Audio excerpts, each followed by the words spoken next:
তো এই নির্বাচনে কি হয়েছে, আমার পরিচিত, এখন তো আমি একটা পার্টিতে আছি, এই পার্টির থেকে পার্টির কাউকে আপনি দেখবেন না যে কাউন্সিলর অথবা ডিরেক্টর হয়েছে, কেউ হয় নাই।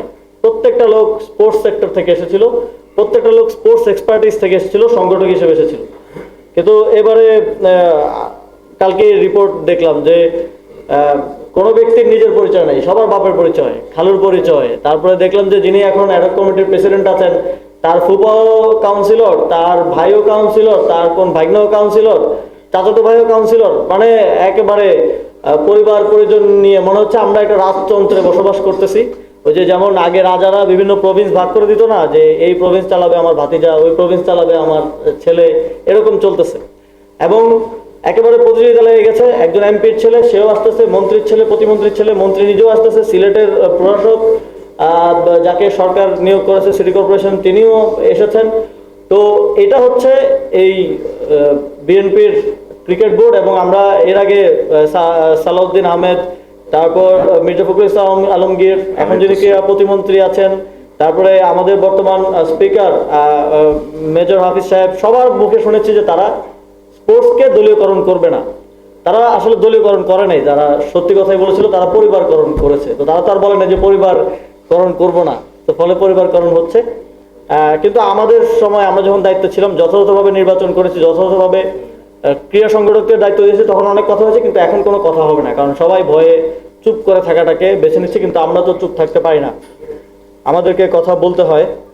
আরেকটা বিষয় নিয়ে অনেক আলোচনা হচ্ছে, অনেকে বলছেন, আমার মনে হয় যে জাতীয় নাগরিক পার্টির পক্ষ থেকে আগেও পরিষ্কার করা হয়েছে, এবার এখন আমরা পরিষ্কার করছি।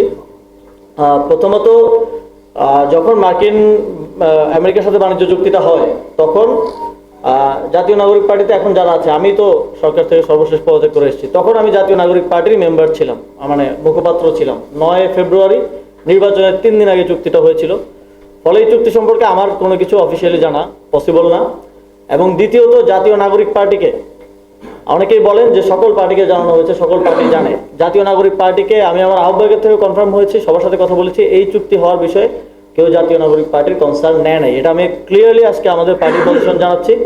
এবং আমরা অনেক সময় অনেক কিছু শুনি যে এই চুক্তি হওয়ার ক্ষেত্রে তো 90 দিন সময় ছিল, আপনারা সবাই জানেন যে 90 দিন সময় দেওয়া হয়েছিল যে এই সময়ের মধ্যে চুক্তিটা করতে হবে।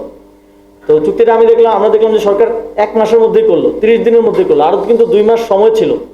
তো অনেক সময় আমরা শুনি যে এখন যিনি পররাষ্ট্রমন্ত্রী হলেন, তিনি তো বিএনপির সাথে সমঝোতায় থেকেই অন্তর্বর্তী সরকারে আসলে সার্ভ করেছেন।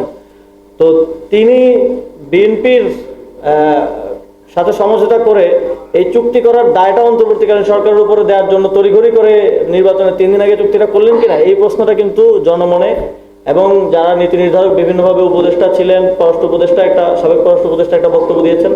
তা আমরা মনে করি এই চুক্তিটা বিএনপি করেছে, কিন্তু সে জাস্ট নির্বাচনের 3 দিন আগে তাদেরই বর্তমান পররাষ্ট্রমন্ত্রীকে দিয়ে এটা অন্তর্বর্তী সরকারের ঘাড়ে চাপিয়ে দিয়েছে।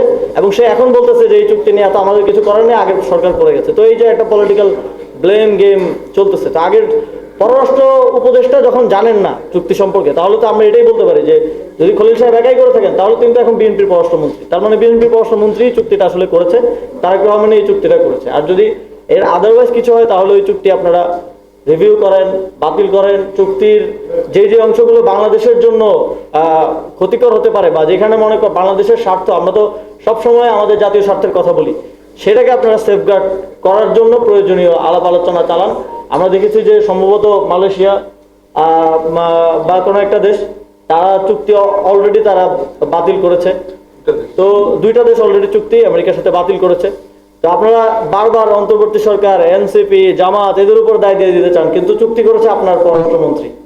তো এই যে একটা ব্লেম গেমের পলিটিক্স এবং একটা মানুষকে ভুলের মধ্যে রাখার চেষ্টা করা, এটা থেকে বের হয়ে আসতে হবে। আপনারা সরকার, আপনারা শাসনের দায়িত্বে আছেন, আপনাদেরকে এটা যথাযথভাবে করতে হবে।